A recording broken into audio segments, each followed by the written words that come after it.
welcome to Duke Hindu, our Hindu Baccalaureate, a renowned teacher of Advaita Vedanta.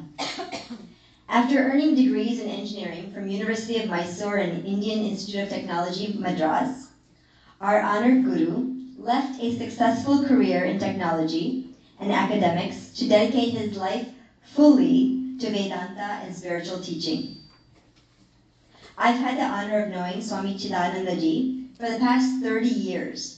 When he came into our lives, arriving from India after being a brahmachari in yellow cloth, he came to Flint, Michigan, where we lived, where I was growing up, and he was clad in orange, saffron robes, serving in the Chinmaya mission for many years, teaching across India and across the USA, and serving as the former president of Chinmaya International Foundation. Then Swamiji pivoted his spiritual work for deeper introspection. Swamiji is now in white, guiding us with the pure essence of Vedanta. He is the founder, trustee of OI Forum, and heads the Gnana Shakti Ashram in Maharashtra. I wanted to put his. My great appreciation for Swamiji is that he brings clarity to the vastness of Hindu scriptures, making the teachings more palatable and relevant to our modern life. With his vast knowledge of Sanatana Dharma, he was invited to be a speaker at the 2023 Parliament of the World Religions. I'm humbled to have Swami Chidananda ji here with us today to bless our Duke graduates and share his guidance of spirituality, self-inquiry, and the pursuit of inner transformation. Hari Om Swamiji, thank you for being here.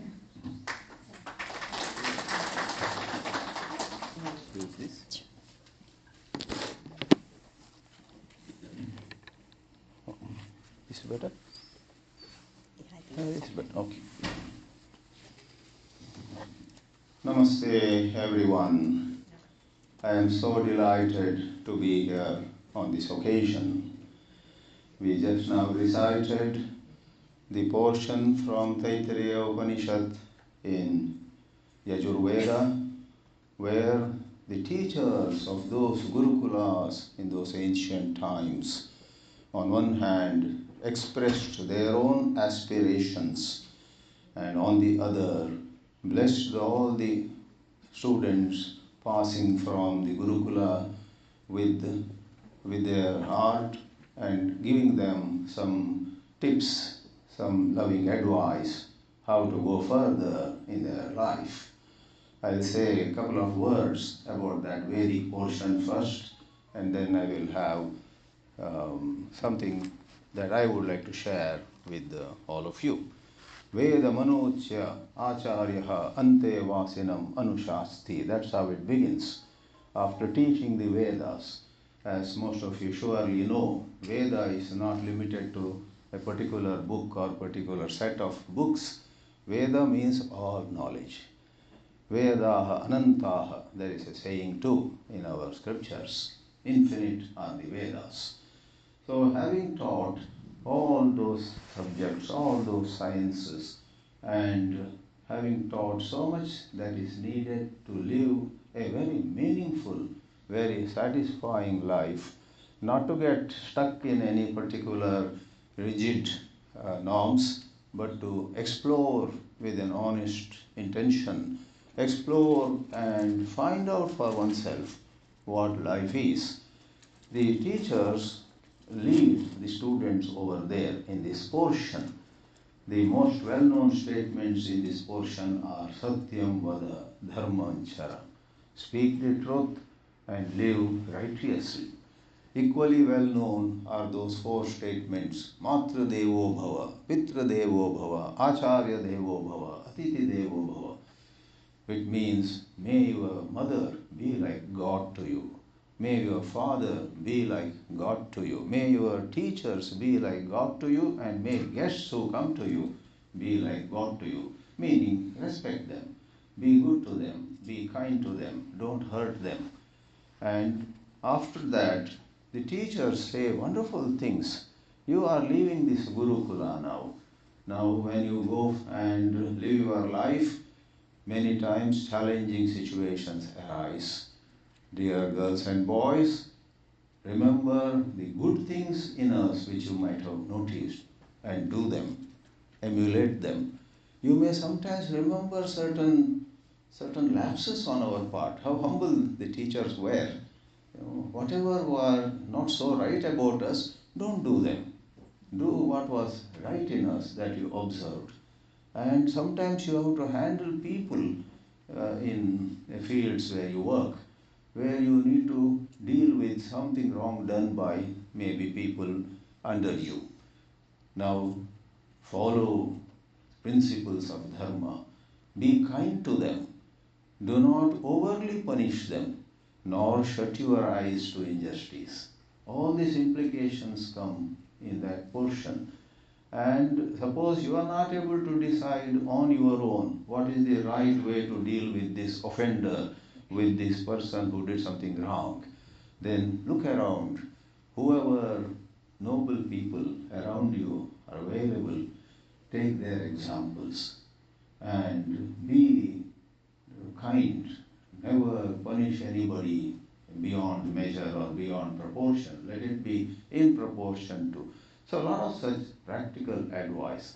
And before this Veda Manuchya portion begins, because today what we recited had some paragraphs before that portion also. The teachers say, Amayantu brahmacharina swaha, vimayantu brahmacharina swaha, pramayantu brahmacharina swaha. There's a string of brahmacharinaha ayantu. The main words are those two. Brahmacharinaha, that means girls and boys wanting to gain knowledge may come to the school from all directions. Ayantu, ayantu, ayantu. Several times it comes. That means the teachers on one hand were so hungry for knowledge, to learn more, to share more, and they wanted students also to have that spirit. Let whole life be an exploration. On one hand, our religion, Sanatana Dharma, is the oldest. But on the other, as it was rightly said by earlier speakers, though the oldest, and in a hasty understanding, it might look like, that it is frozen. Some old stuff they cling to. No, the opposite is the truth. Though the oldest, it is most accommodating. It is most liberal. It is most understanding. And that should be the spirit of exploration. Yes, I do have a frame of reference of values, but if you convince me what is right, I am ready to adopt it. In that spirit, the learning goes. Now, it was also said by earlier speakers, I think Priya quoted Paramahamsa Yogananda, how I heard it in a little different way. The way I heard it was, if wealth is lost, nothing is lost. If health is lost, something is lost. If character is lost, everything is lost. In the version that she quoted, the last part was, if you lose peace of mind, everything is lost. But interestingly, peace of mind and character have a very intimate connection. If any of us lets go of character, then, well, with our cleverness in this society, we can get going. Hardly anyone may know. Even the law of the land may not catch us if we violate moral laws. But there is something inside here. Our own conscience will bite. We may not get proper sleep at night in various ways. This is a much examined topic, and you and I need to examine it in our own life. What happens when we play with fire? So, in my childhood, let me share with you a little story. We used to read some children's magazines, Chandamama it was called. There was a little story. In that story, there was a very idiotic fellow in a village, and he was so stupid. One day he looked up and he was so frightened. Oh my God, what happens if the sky falls? I don't see any pillars for the sky. If the sky falls, we are all finished. He went from door to door asking people in the village, how do we handle this? What is supporting the sky? It may fall any day. Everybody ignored him. People did not want to waste time with such a foolish fellow. Finally, he went to a certain guru in the forest. That guru was extremely compassionate. He said, you know what? I also thought over this very serious problem of the sky possibly falling and destroying all of us. And finally I found why it is not falling. Don't worry, it won't fall. But I'll tell you how. But to do that, I'll give you some work. Go do it. The idiotic, energetic, enthusiastic new disciple of that guru said, I will do anything to get the answer to this question. Why is the sky not falling? You go to the town again, go to every doorstep and say there, you fellows in this house, you are all such idiots. Anyhow, I am hungry, give me some food. Do this and report to me. This fellow went from house to house and using some bad words. You idiots, I am hungry, give me some food. Nobody gave him food. Some people threw some stones or rotten eggs, etc. at him. He went from door to door. But sometimes such stupid people are very sincere in their work. So this boy went finally one house, even as he scolded, improving his vocabulary to more, bad words. One lady came out, looked at him with a lot of compassion. Who is this fellow who scolds us, who throws bad words at us and then asks for food? And she felt great pity for him. She brought a very delicious meal and he said, where are you going now? I'm going to my guru. Take some food for his guru also. Here are these sweets, here are these delicacies. He took them all. By then already he was bruised and rotten eggs and some stones had hit him. But he carried the food back to the forest and gave to his guru. I could get this. Guru said, who gave you this? Oh, there was one lady so understanding and compassionate. He said, let us share the food. Even as we eat the food, I will tell you why the sky is not falling. He said, yeah, tell me. They began eating. And the Guru said, in this whole world, there are a few such people who take, bad, but who have a certain maturity, bearing with certain difficulties, hardships, etc. that come to them in their life, they give the good in them. They reciprocate good for certain violence that may come near them. Of course, while handling it and with common sense, spirituality is never against common sense. While handling it with some common sense, protecting themselves, there are some people in this world, right, who finally, if you spit at them, they wipe and keep a distance and then see how to approach, like you say, win-win approach, how to do something by which everybody will be feeling better. So the Guru said in summary, such people who are spiritually evolved, they are the invisible pillars holding the sky in place. There are invisible pillars in this world everywhere. Despite so much of wickedness and evil and wrong values around, these invisible pillars who are compassionate, who are pious, who have seen light in life, are the pillars holding the sky. Otherwise the sky would fall. And to complete the story on a happy note, this idiot stayed there for 12 years, got transformed into an intelligent, responsible, good boy, a good man who lived nicely. I am supposed to say some words on the topic towards a spiritual world. Moving towards a spiritual world essentially involves, to begin with, an introspection and moving towards the right character. All of us err. There's a famous saying, right? To err is human, to forgive is divine.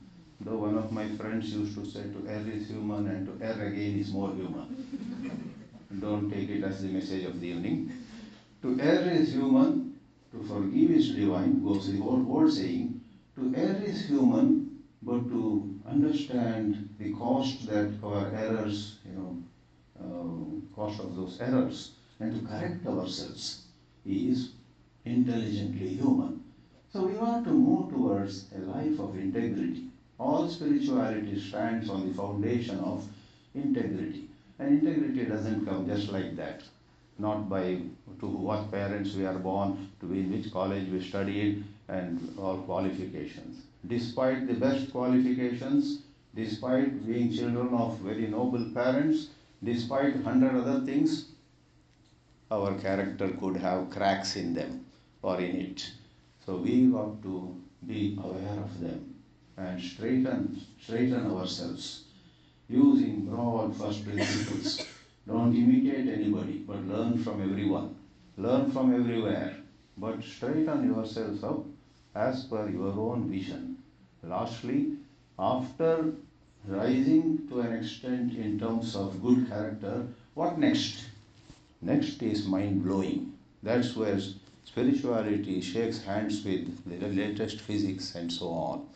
Modern physics talks about energy and matter being one. Energy and matter together are not the end of the story. There is a great exploration these days in intelligent circles around the world for understanding consciousness. You and I are pure consciousness. The Vedanta, the Upanishads have said Satyam Jnanam Anantam Brahma. Jnanam over there is pure consciousness. Stephen Covey, a management guru of some popularity, was very fond of a statement which in his books, Seven Habits of the Highly Effective People, he acknowledges. I got this from some book of Eastern wisdom. He doesn't say which book, but quite possibly he must have read some Vedanta. And this, the quote he shares in his book, Seven Habits of Highly Effective People, is we are not human beings seeking a spiritual experience. We are spiritual entities presently going through a human experience. See how the whole thing turns upside down. You and I are spiritual beings. Consciousness, Chaitanya, Chit, is the very foundation of our existence. But presently we see ourselves as these human beings with a body, with mind, with prana, and having so many biological needs and many more psychological needs, emotional needs. Oh my God, the bucket list or the list of things we need is such a long one. But actually we are certain pure Sat-Chit, pure consciousness, existence, which in a logical way the Upanishads of India, Vedanta, actually shows is our very true nature. Right now we are caught in an outer circle, doing half of the things we do are none of our business, but we get into it. That circle of none of our business is called Paradharma. Bhagavad Gita guides us to move from Paradharma to Swadharma. Do things which are your true calling. Steve Jobs, addressing a convocation of or commencement of this Stanford, is known for the statement, stay hungry, stay foolish. Many of you may have heard. What he meant was, find your passion, find your calling, find that where you will be able to give the best of yourself to the society. And for doing that, if you need to stay hungry, doesn't matter. If you need to stay foolish, in the sense people call you foolish, you are not foolish. People call you foolish. Look at him, he gave up a big multinational company job with so much of pay and he is doing something so funny. People may call you foolish, but Steve Jobs said to the young people who were there, stay foolish in their eyes, but do what is your calling. In the Bhagavad Gita, that is the appeal from Paradharma, what is not really made for you, what that for which you are not made, in other words, move to Swadharma.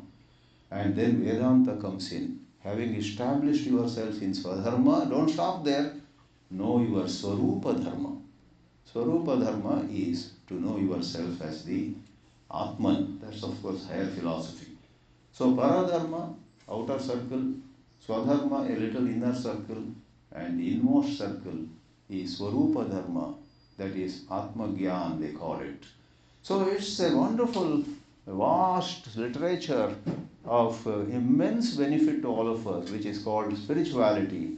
And to the young students here graduating, all who have graduated, and to the elders, to all of them, I express my hearty best wishes on this occasion to move towards spirituality and to make your lives very, very meaningful, very rewarding to you, and with all confidence and conviction, I would say. When it's very rewarding to you, when your life is truly rewarding to you, it's a matching fund situation.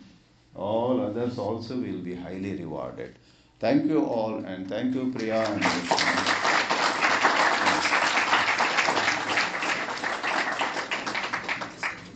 Thank you, Swamiji. Hari Om. Before you leave, if there are any graduates among you, we want to present you with a Bhagavad Gita book. So I know you've been sitting for a while. Thank you. I request graduates, please stand up.